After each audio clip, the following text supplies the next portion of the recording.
tablong eagle kami di mapipigil sa pagbabalitang tumpak at drama. Buhay at tumtum sa labas ng kwenta, aking ibibida.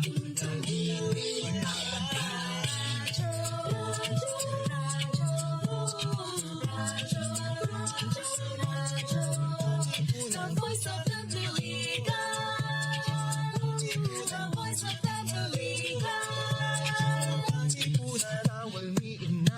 Katipunero suko por todos sa kayo tulong at tulong di pa blue and white one big flight Radyo the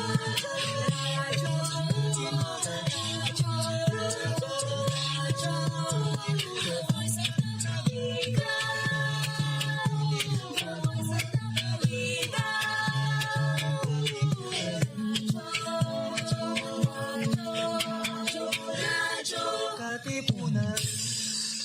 Coming up next, Wellness Wednesdays on Radyo Katipunan 87.9 FM.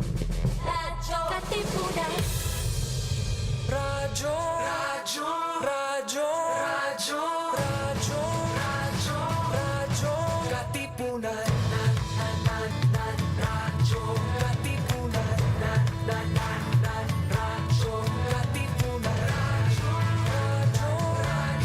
Katipunan.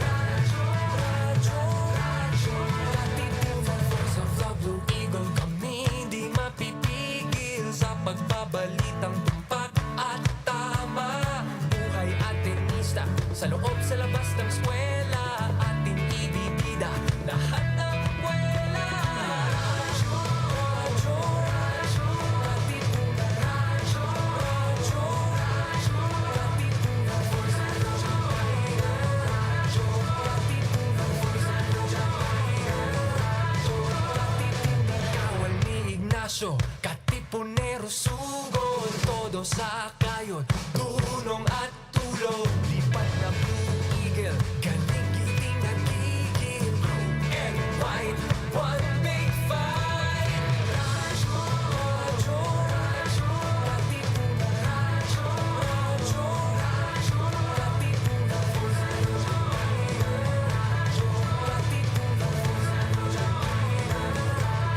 Katipunan. Radyo, Katipunan. We all want to live healthier in mind, body, and spirit. But where do we start?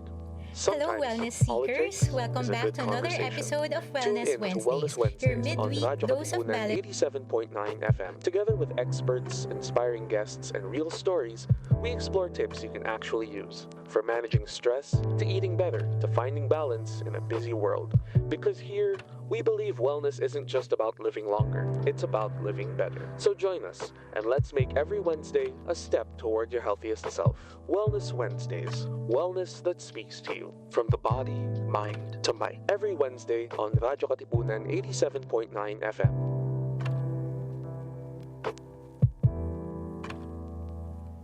Hello, wellness seekers. Welcome back to another episode of Wellness Wednesdays, your midweek dose of balance and positivity.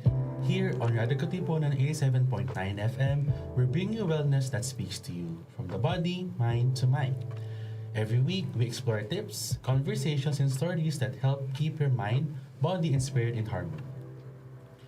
Welcome to the OGC's Coffee Sessions with Your Counselors, where the warmth of the good brew meets the guidance you need. We're here to chat, share, and support you through your college journey, one cup of coffee at a time.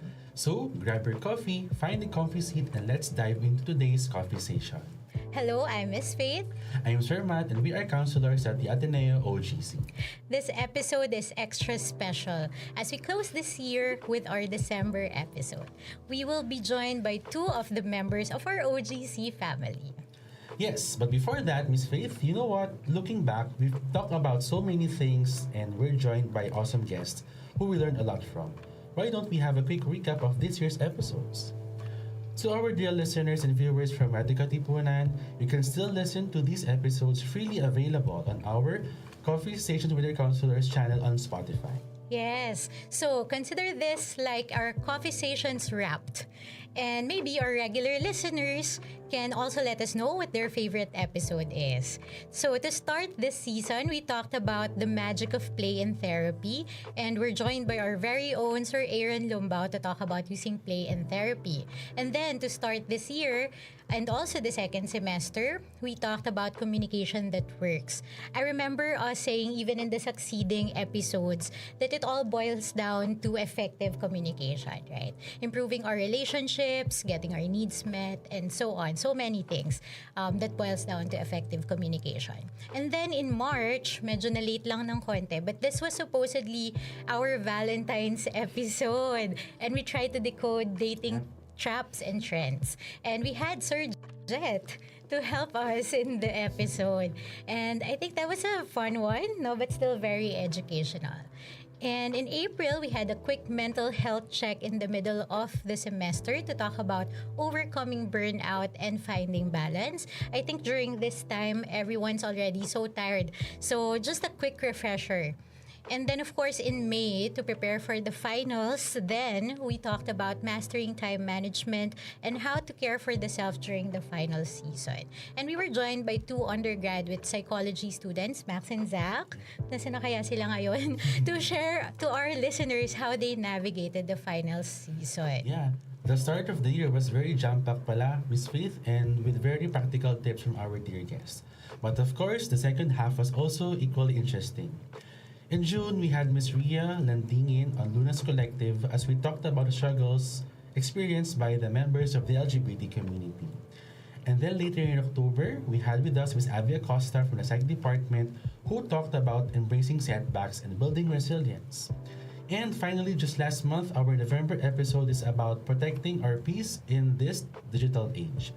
How to navigate social media and the internet in the age of cancel culture. And we are international during this episode kasi we are joined by our dear friend Sir Arvin Boler from the University of Guam. Wow, ang dami na rin pala nating na-discuss, no? But actually, we have so many other topics lined up in the pipeline. So I hope our listeners and viewers from Radyo Katipunan can still join us next year for our next season. But before that, we will be capping off this year with another meaningful episode. So without any further ado, let me introduce our guests for today's Coffee Stations episode. First, our bunso in the OGC family, our admin assistant, who is also a registered psychometrician, and also she just graduated last year and took the boards and passed also last year, Miss Judy. Hi everyone! And one of our creative minds in the OGC, the head of our marketing and communications, one of our registered psychologists and counselor, Sir Jet. Welcome back, Sir Jet. Okay, so because it's our last hurrah before the holiday season kicks in, we wanted to bring with us members of our OGC family. Yes, and again, thank you, Miss Judy and Sir Jet, for joining us today. Yeah, thank you for having me here today. So I'm very excited to take part in this conversation so much that I can hear the Christmas bells ringing. Thank you for having me also. All right, so I guess it's now start to have the conversation. Everyone, question. Have you ever experienced this thing that people sometimes call holiday blues? Anyone can begin. Oh, sige. Ako na lang. Yes, to some extent. I think it's because of the nostalgia associated with the holiday and the fact that December is the last month of the year. So, as someone who is very sentimental, I look back on how Christmas were celebrated last year and also the last years that have passed. And I also tend to reflect on how the year has transpired. So, ayun, I believe that the holiday also comes from a point of reflection for some people, Right. including me. Yeah. Yeah, that's right. And for some certain reason, iba na yung Pasko nowadays. Right. Tama. Well, going back to the conversation, there's actually a study from NAMI, or the National Alliance on Mental Health Illness, saying that there is a connection between mental health and the phenomenon called holiday blues. By their study, it is defined as the temporary feelings of anxiety or depression during the holidays that can be associated with extra stress, unrealistic expectations, or even memories that accompany the season. There is a social pressure to be joyful, to be spending time with the families during the holidays, the stress of spending, and even the added layer of exhaustion. Actually, 64% of people diagnosed with conditions feel that they are worse during these holidays. Any thoughts about the study? Well, I think I absolutely agree with what you just said, Sir Matt. I think this resonates with a lot of people, especially during the holiday season, and the concept of holiday blues is very much real. We have this societal notion that the Christmas should be joyful, it should be grand, it should be a season of giving. But in reality, it's not like that, right? It's also like just another time for some people. And we often associate this season with, the celebration and the festivities, but there's also this tremendous amount of pressure, especially for people. They think that they should be spending time with their family, they should be able to afford. Parang requirement siya. Yes, exactly. And this should it can actually become heavy to some people. So yeah, this can also bring financial worries to some. So the holiday blues is very much common. Yeah. How About about you, you, Sir Sir? Yeah, Jet? but definitely agree. There's really that pressure. On a personal level though, medyo hindi ako nakaka-relate sa holiday blues. Christmas is my favorite time of the year. Okay. I love it so much. So, well, I'm just so happy. Kaya nakangiti na ako ngayon kasi I'm ready for Christmas. Yeah. But yeah, not to invalidate the holiday blues, definitely I can see that. Ano lang, preference. Yeah. But yeah. Siguro ka just to share kasi 'di ba on social media makikita natin everyone posting family photos, 'di ba? Mga handa nila kapag Noche Buena, 'di ba? And for some people they can't afford that or they don't have the means to be with their families. And usually nga what I do just to also give space for those people who can't relate to that. Parang my post is not really Merry Christmas but more of parang acknowledging the realities of these people who are experiencing holiday blues. And maybe sometimes I also experience that, no? For whatever reason. And I know people who go through that during this time. So, yun, parang it's also nice to know that that reality is being acknowledged by people, no? When they go online, merong parang validation na this is reality for them.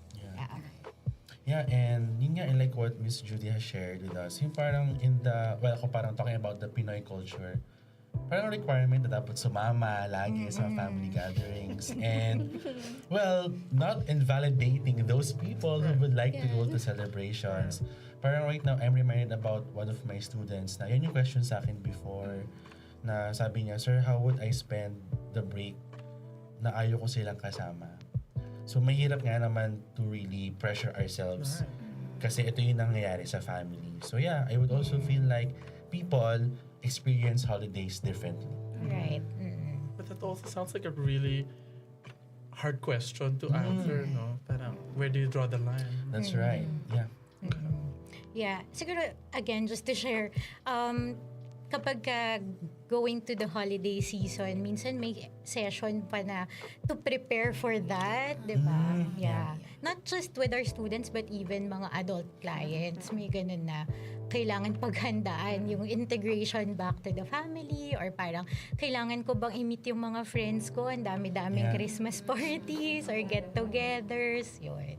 Yeah, but for most students actually, unfortunately, just before the holiday season kicks in, final season muna. Oo, so yun. I'm sure everyone feels that. Yeah. So there are so many things happening at the same time for students. So many sources of stress and pressure din. Siguro the question more for Sir Jet, no, is this something that you commonly hear in your sessions with our students, and maybe for all na rin, and actually Sir Matt as a graduate student, or Miss Judy when you were still a student, is this something that you can personally relate with, yung patong-patong na pressures? As a grad student, yeah, I think in a way I could feel yung holiday blues.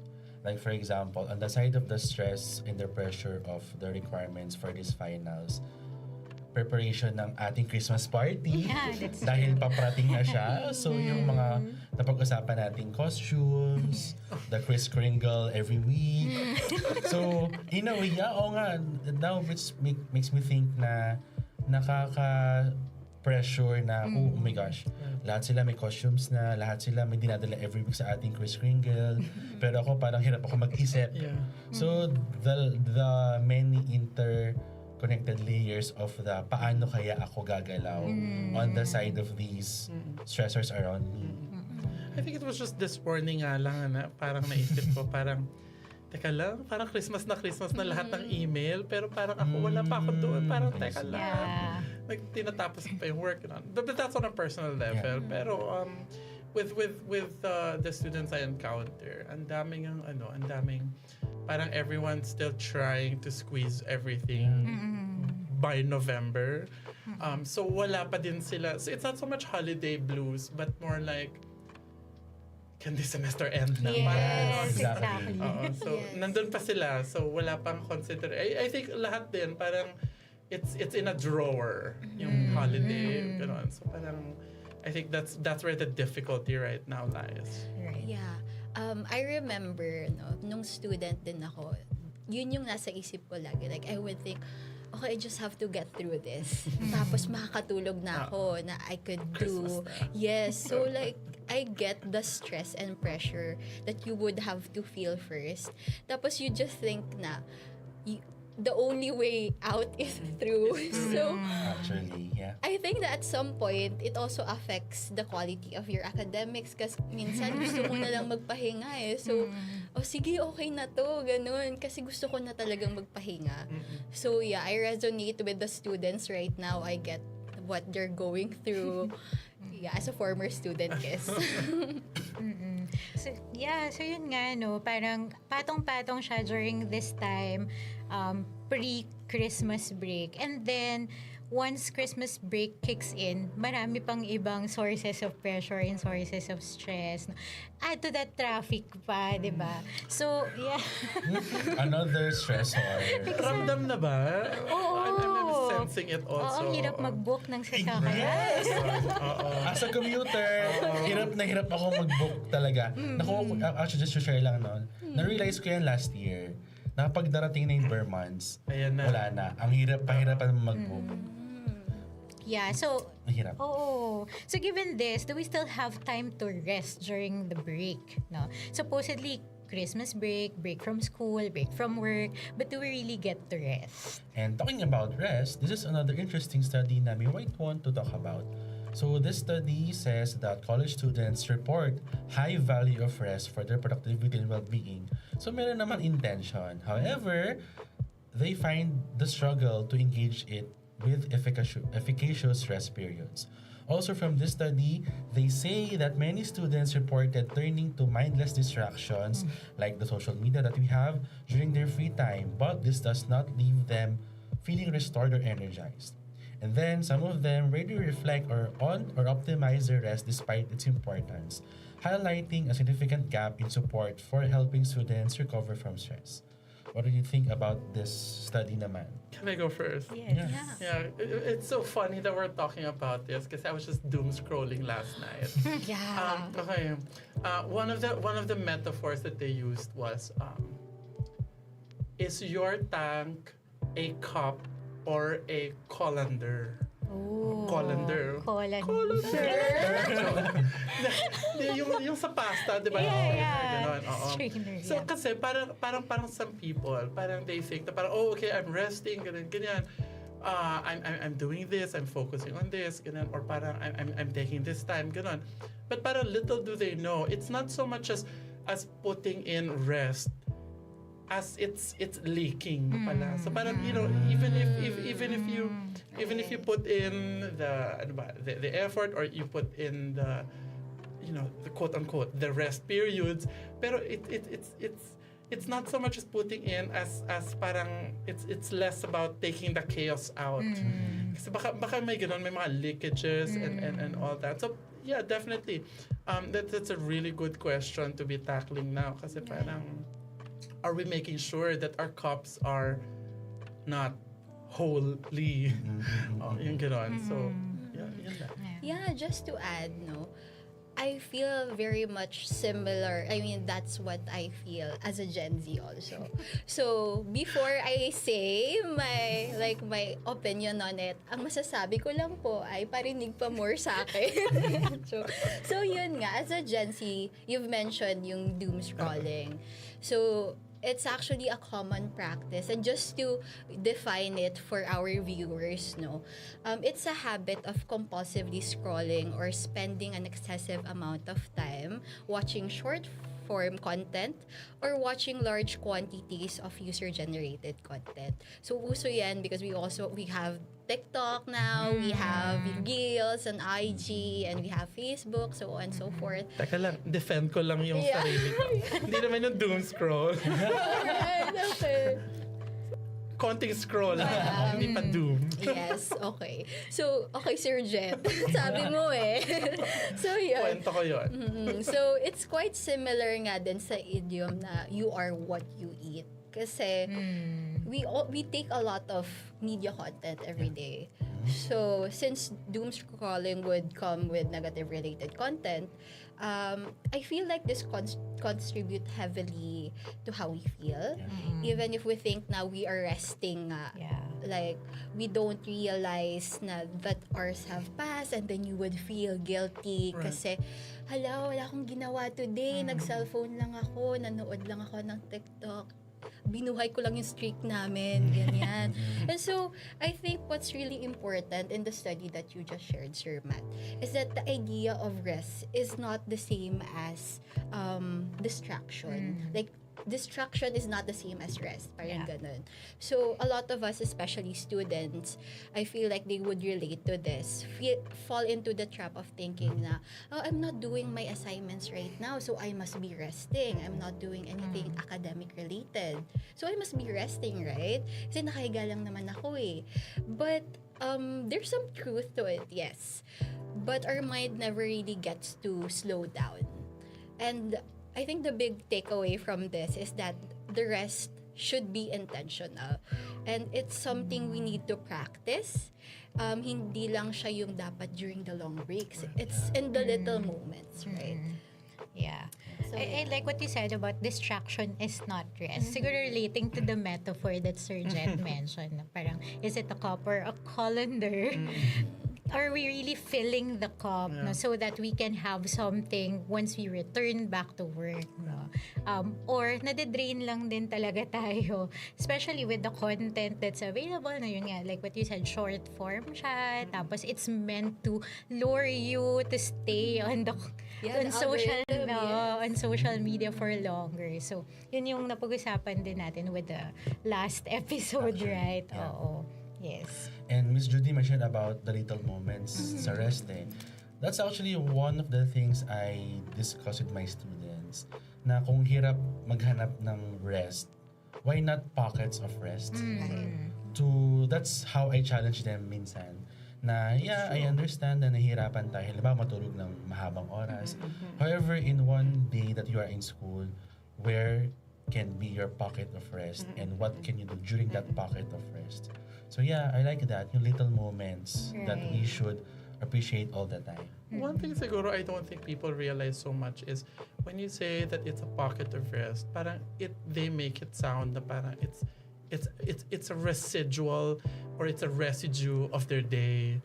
When in fact, dapat you should pen it in. Yeah. diba? Exactly. Hindi siya Be pwedeng, integrated, hindi siya yes. pwedeng tira or parang extra lang na gano'n in your day.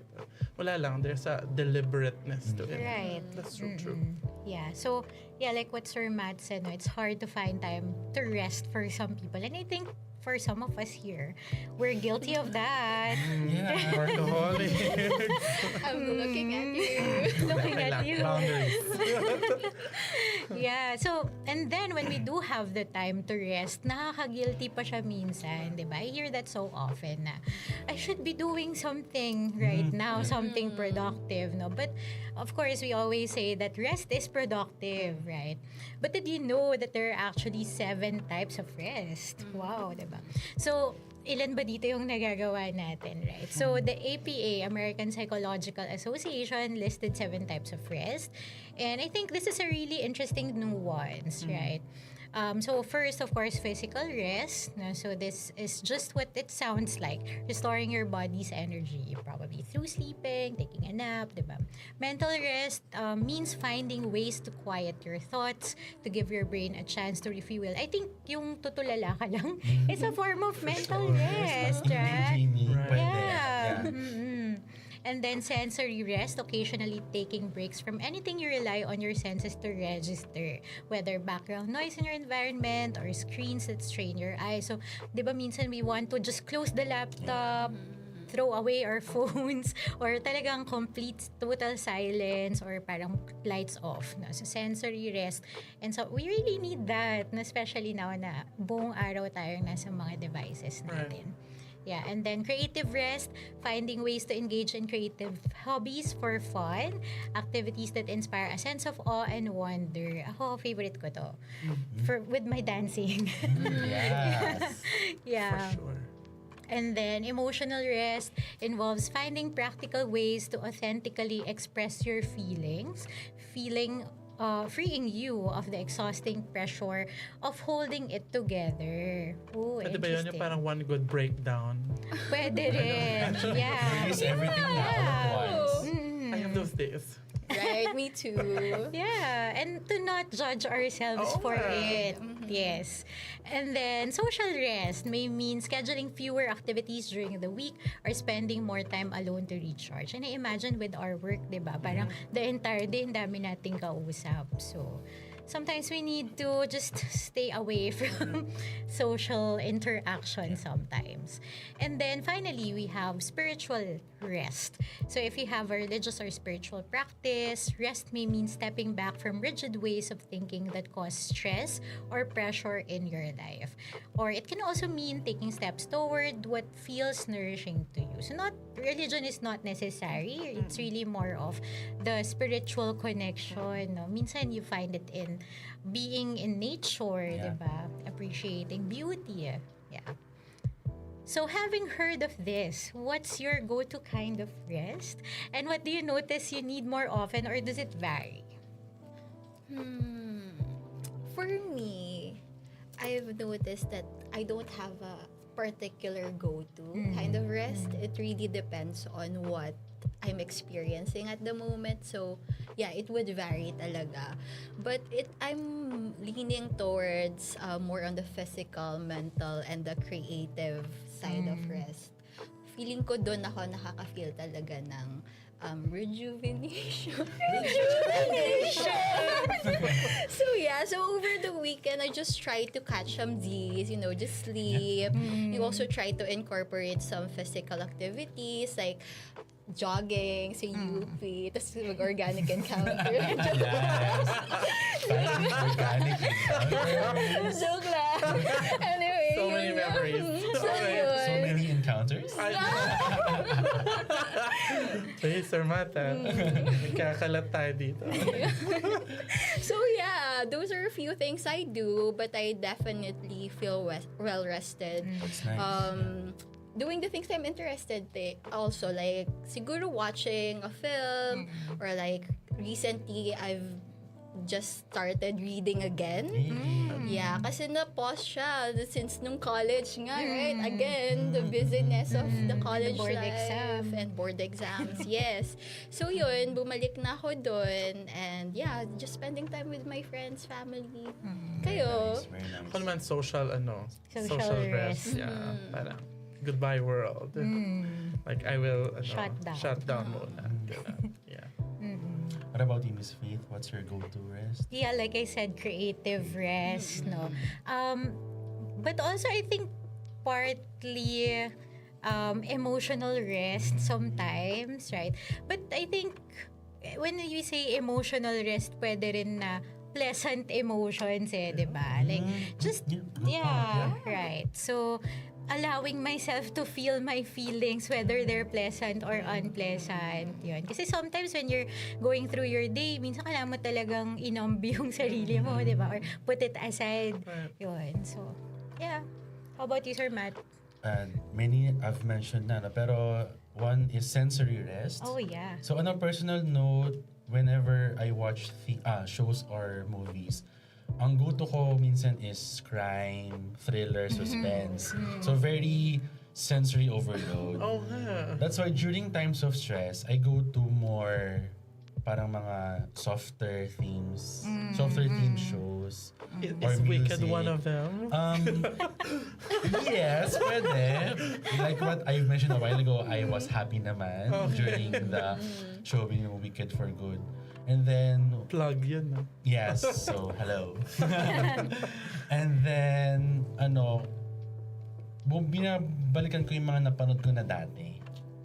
Kasi parang just Oh, sa yeah. background lang. Oo. Kasi alam ko na yung mangyayari eh. So, that somehow helps me whenever I'm stressed na on my background, there's a video clip or kahit series. Isn't there a psychology behind that There also? is. Diba? Yeah. Okay. Mga rewatching. Oo. I think mental rest din siya kasi kasi diba when you watch something na new, you have to think about what's next.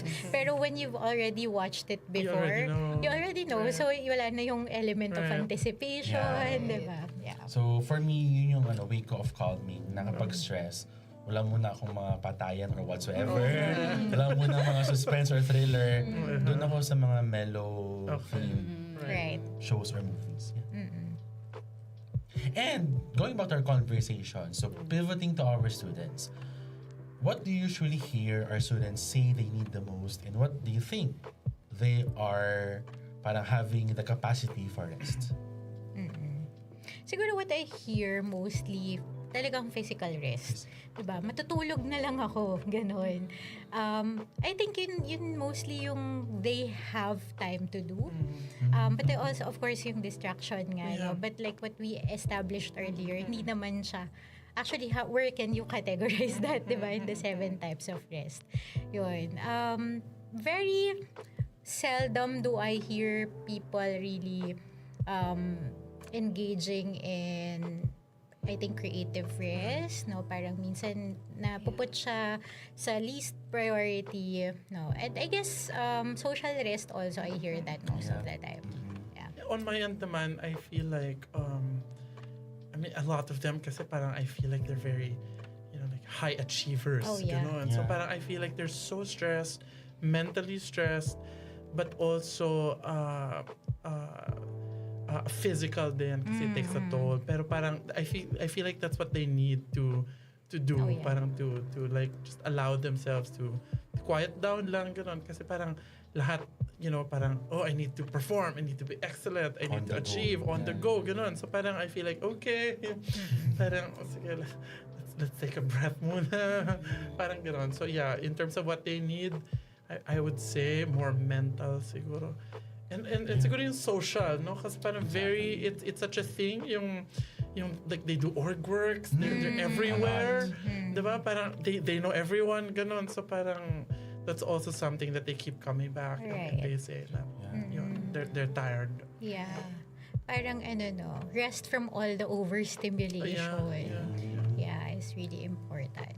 So, given all of these things we've talked about, do you have any tips for our students on how they can find rest during the busy holiday season? And of course, after their finals.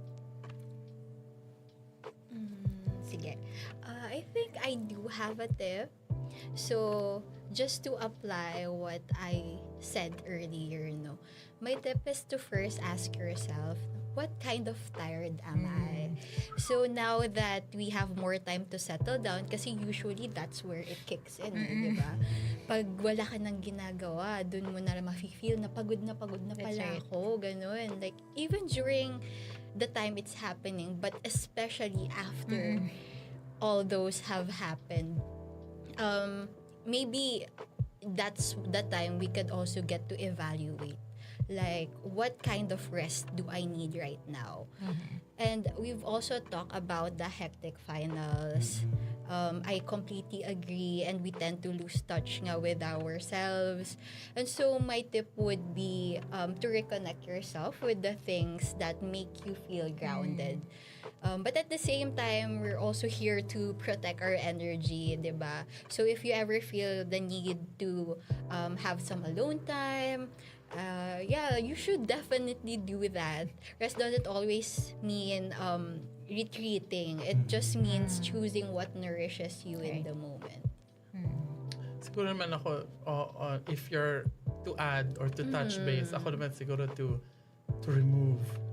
Ano, if it's a colander, di ba? If it's parang what is sapping out this energy, parang gano'n. So if you'd add good things, the other end naman could be like, what can you remove? Yes. What bad, what chaos can you take away from your cup? Kasi baka doon yung leaks. That's right. So, Para merong natural flow of the energy na letting in, removing, tapos let in ulit, Yes, removing. for Very sure. good. I like that. 100%. Yeah. And siguro parang more practically, connecting to what you both said. During the Christmas season nga, ang dami pa ring mga sources of stress online, and in their like day-to-day lives. And I guess parang choosing which ones are really important to you, which ones you really value, I know it's easier said than done, as we always say, diba?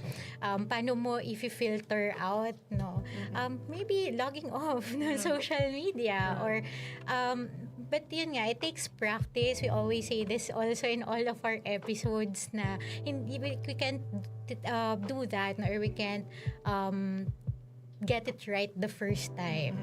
So maybe this year hindi perfect, pero the more you keep on doing that, the more you learn how to filter out yung mga things that we don't really need, or would just be unpleasant, intrusive thoughts, yung pressure to give gifts, no pressure to dress up, pressure to maghanda, yun. So, and I guess going back to what Miss Judy said, parang going back to yourself, and ano ba talaga yung meaning nung Christmas for you, meaning nung holiday season, yun. So, that's my tip. Yeah. And adding to the things that have shared already, our counselors and staff from the OGC have gifts for our listeners and viewers in the form of more tips on how to navigate the holiday season. So let's try to check kung ano yung mga sinabi na ating OGC family members. So on the list, well, it's the first on the list, kay Sir Jet. So Sir Jet wanted to share as a gift to you, touch base with your core, be it family, hobby, activity, whatever. Bask in the good in this world and let your tank be filled. So would you like to somehow expand on it? Yung I think similar to what Miss Faith mentioned a while ago. Yung parang going back to your value system, your home, yung ganon. I think that in the chaos of everyday living and functioning, diba? Parang we're so pulled apart in different places that sometimes we forget what it is that we're doing things for. So parang I guess like reconnecting to that. Nice. Parang going back to our whys. Right. Like parang, why are we doing that? Yeah. So deep. Okay. May pinagagalingan ba yun? I know! So I need to reconnect with mine. Yeah, but no, that's really important na to impart to our listeners and viewers. To share what Sir Lito Nilo said, He said, as the holiday season unfolds, create a space for rest. May this be a season for reflection and self-care. Stay connected to your intentions and to what you value. Show up more fully for yourselves and your loved ones. Presence. Yeah. Ayan. So we also have here, galing naman kay Sir Aaron. He mentioned 3 C's. Pero parang siningit ko Parang lang may yung naligaw na pinilit isang ko. C. O sige, para makarelate sila. Ang sabi ni Sir Aaron, the 3 C's are count your blessings. First C. First C. Stay connected. Second C. Appreciate things around you. The third Baka C. ano nga, Judy, it's appreciate. Yeah. Okay. No, the next one would be from Miss Borge. No, she said, "Go with the flow to the surprises that the holidays bring." Oh, that's interesting. No? Yeah. Where the wind blows, but also decline invitations that you feel will overextend you. So it's a matter of boundaries. Yeah. But I think nagigets ko yung go with the flow eh. Right. Kasi sometimes it makes us anxious also. Pupunta ba ako? Hindi ba ako Right. pupunta? Or, you know, Oo, like yung mga tama. uncertainties because of all the planning. But sometimes you can just let yourself Right. be blown away. Parang ano, Yeah. it's a yes day. Yes. Oo. So, konti na lang yung pressure in your mind, no? Okay. Sige. And then next, we have you from Miss Nulin. So while this season often pulls us toward reunion and gatherings, remember to recenter and reconnect with yourself too. So this has been highlighted all throughout our Parang ang daming conversations. ganun. Oo. Yeah, Oo, tama. na- Centering. Yeah, Oo. to grounding. Oo. And really, it's a matter of, going to yourself Right. Yeah. first. And then from Sir Jan, take a breather from your tasks and digital noise, go to the beach or somewhere peaceful. Hindi naman kailangan beach, di ba? And do Sa little... lababa, ganun. Pwede And rin. do your own beach. Yeah. Sa tubig. Oh, or sa aquarium. And, Oh, I love that. di I ba? love that though. And do little things that help you relax. Right. Yeah. Okay, so we also have here kay Miss D. Your seatmate. Yes, may the one and only Miss Miss Flosser. D, Miss Flosser how. So she said to meditate, reconnect and have a good, peaceful of love and joyful bonding with your family, relatives and friends in this Christmas season. Okay. Interesting, no? May meditate talaga na Yes. kasama. Baka ganun ginagawa ni Miss Terrence. Meditate. Okay, and then si Ivy, Okay. sabi niya lang sleep. And yun naman talaga din yung balak niya gawin, di ba? Yes. That's true. Okay, last one. Ayan, baka gusto mo i-share mo. Yeah. Ah, Sige, that's sige, it. last Ikaw time. naman Oo yun eh. nga pala. So, yung sinulat ko is just to plan something you look forward to. So, it doesn't have to be grand. It may be just a visit sa cafe and get, your favorite drink or a film you've always wanted to watch. Or, just visit a new place maybe somewhere around your hometown or somewhere new. So, parang basta something to keep yourself light and Yeah. something to look forward to. Yeah. Siguro after reading through all of these tips, inisip ko lang, like, how about the people who are experiencing like holiday blues, yung people who are away from their families or do not have the means to celebrate. Parang, what can we, how can they navigate this season? Very interesting question. Yeah. Challenging question. Well, Yeah, that's true. A lot of the times I would always go back to,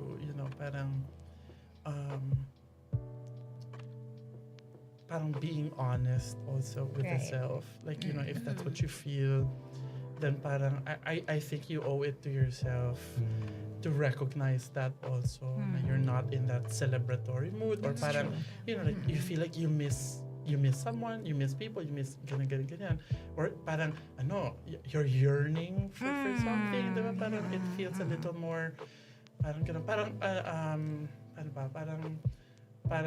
Parang, I think there is, the first step would be really to recognize that, to acknowledge that that's what you need, that's what you feel, and that, it's really okay na if you feel that way. yun, I guess that's the start. That's the first thing I Right. would say. Acknowledge first. Oo, Yeah, parang that's acknowledgement first. Yun. Yun, continue. What's level 2? How about you, Sir Matt? After we acknowledge, I think baka maging helpful din yung continuously asking for questions. Kasi while it's pressuring to find answers agad-agad, parang helpful din yung asking for questions. Kasi parang ang imagine ko kasi maging journey doon is as you keep on asking questions, the answers might come out naturally. Right? The magic of the holidays. Na Yeah. yun. So, yeah, and more on number 2 is really touch on yourself. Maybe this can be a time for self-reflection. How busy talaga ang life eh. Ang dami natin iniisip every day. With the climate now in our country na it's so frustrating and saddening. So maybe this break is really a break for you. Break for you and to think about how can you make yourself parang be yourself. Be yourself every day. Yeah. Siguro just to connect to that, I get yung asking questions, no? And I guess not to be too attached to getting the answers right away, like you said, no? Not to spiral into like overthinking those questions. And also, siguro, small things no, that would get you out of that rut. Yeah, No? that's right. Like what Miss Judy said, baka lumabas ka lang ng bahay. No? Or even as simple as maligo ka. Diba? Today. Yeah. Or something that would remind you of a pleasant emotion or a pleasant experience na you can enjoy for that moment. Yeah. So, yun. Parang, and I guess parang online, while we're saying na maraming there are a lot of things that trigger us, no, or make us feel less than nice things. It's also a really good venue where we can find people to connect with, diba? I think ngayon I'm seeing, like during the holidays, I'm seeing mga Facebook groups or mga Telegram chat groups na everyone who are feeling alone during the holiday season, that's where they congregate and they spend time with each other online or kahit sa what's that platform now? Discord. Yes. Yan. Yun. So that's for me. How about you, Miss Judy? Well, yeah, I think I agree with Sir Jet. Yeah, the first step is, of course, to allow yourself to feel na and also realize na it doesn't always have to be happy like the Christmas season, of course. And the first step of acknowledging your feelings, maybe you also get to realize or also think of maybe do a little some things that is important to you. Like I feel like that's really what Christmas is. It doesn't have to always conform to the norm. Right. Yeah, like always with your family, always with this and that, or the expectations basically. So yeah, I think that's all. Okay. Yeah, so I think we've covered comprehensively yung what we can anticipate na during the holiday season and how we can navigate this time. Siguro for me, yung main takeaway ko dito sa buong conversation natin is that each person has their own experiences, na own realities, and we can only know for ourselves what's the most appropriate way on how to find rest. So, meron tayong menu ng mga types of rest, but like what Miss Judy said earlier, first you have to think, what kind of rest do I need? Yun. Yeah.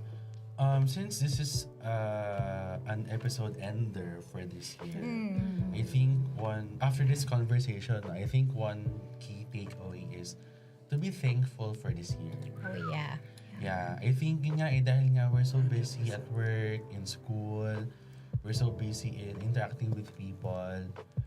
I think may mga pagkakataon minsan na we take for granted yung pagiging thankful or the value of gratitude. So I feel like this could be that time of the year na balikan natin yung mga moments natin na we could be thankful about and to embrace these things na we are thankful about. Actually, just to add dun sa sinabi ni Sir Matt, I've come across this post and sabi niya, anong na-save mo this year? And then the response was, I only saved myself this year. Which is such a beautiful thing for me. Kasi, right, I mean, that's a huge achievement already. Doesn't have to be in the prices of, monetary and like things na this, achievements and all that. If this year, the only thing that you were able to save is yourself, that's enough. Yeah, that's right. And you deserve to thank yourself for saving yourself. Yeah, and also just to add my key takeaways from this conversation, the holiday invites us into a paradox talaga, a season that's meant for joy, but at the same time, it could also leave us a feeling of being lonely or feeling stretched. So, right, beneath all the lights or the noises, we should be reminded that first and foremost, we are humans. And as humans, we need rest. And the invitation that we really need to respond to this holiday season is simple but profound, and that is to honor the kind of rest that restores ourselves, right? So I think this conversation or conversations such as these really matter. They remind us that the holidays don't always have to look perfect. And taking steps to care for your mental well-being, setting boundaries, resting, or asking for support is completely okay, especially during a time when expectations can feel overwhelming. Sir How Jet. about you, Sir Jet? Okay, takeaways or parang final thought. Yeah. Siguro sa akin, parang I think often we mistake the purpose of rest, that we forget that it's actually an element for sustainability. Oh, yeah. Which is always what I talk about in my sessions. Now, when you rest, it's not a sign of, I don't know, it's not weakness, or it's not failure. Right. It's not like that. It's actually a position of strength when you take time to rest. Kasi you sustain yourself, not just, you sustain yourself not just to do things in the long run, but you position yourself to do things in the best way that you can. Kasi how can you pour from an empty cup, diba? Like the metaphor. Yes. Can't pour from a colander. Yun. So parang I think that's often, overlooked, na parang it's being sustainable. So please rest, take time, especially in this holiday season. And with that, thank you so much, Miss Judy and Sir Jet. So this has been a very relatable conversation. It's very nice na different take ngayon kasi this is about having some other members of the OGC family. Yeah. So thank you so much for joining us this afternoon. Hey, thank you. Thank you for having us. Right. And to our listeners, thanks for staying with us. We hope that we can bring with us practice and imbibe with what we learned from this episode. You also might want to share this learning with a friend who you think might need to hear this. And you might also want to follow us on Spotify to be updated on our new episodes. And don't forget to check out our Facebook page, facebook.com/ogc.hed, to catch our announcements about OGC's programs and activities. Once again, thank you, Miss Judy and Sir Jet. Yes, very beautiful parting message and gifts for our listeners and viewers. Yeah, so it has been our pleasure to close this episode for this year. Again, I am Sir Matt. And I am Miss Faith. Until our next episode and our next season, good luck on the rest of your finals and happy holidays. May you find moments of real rest and keep your peace during the break. To our listeners, thank you for joining us for this episode of Wellness Wednesdays. Every week, we'll bring you stories, tips, and conversations that keep your mind, body, and spirit in check. Wellness that truly speaks to you. For updates and replays of this episode, you can always check the social media accounts of Radyo Katipunan. Once again, this has been Wellness Wednesdays. Wellness that speaks to you from the body, mind to mind. See you next time. Bye!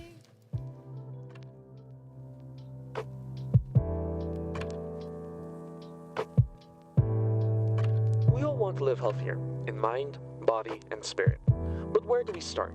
Sometimes all it takes is a good conversation. Tune in to Wellness Wednesdays on Radyo Katipunan 87.9 FM. Together with experts, inspiring guests, and real stories, we explore tips you can actually use. From managing stress, to eating better, to finding balance in a busy world. Because here, we believe wellness isn't just about living longer, it's about living better. So join us, and let's make every Wednesday a step toward your healthiest self. Wellness Wednesdays, wellness that speaks to you. From the body, mind to might. Every Wednesday on Radyo Katipunan 87.9 FM. Radyo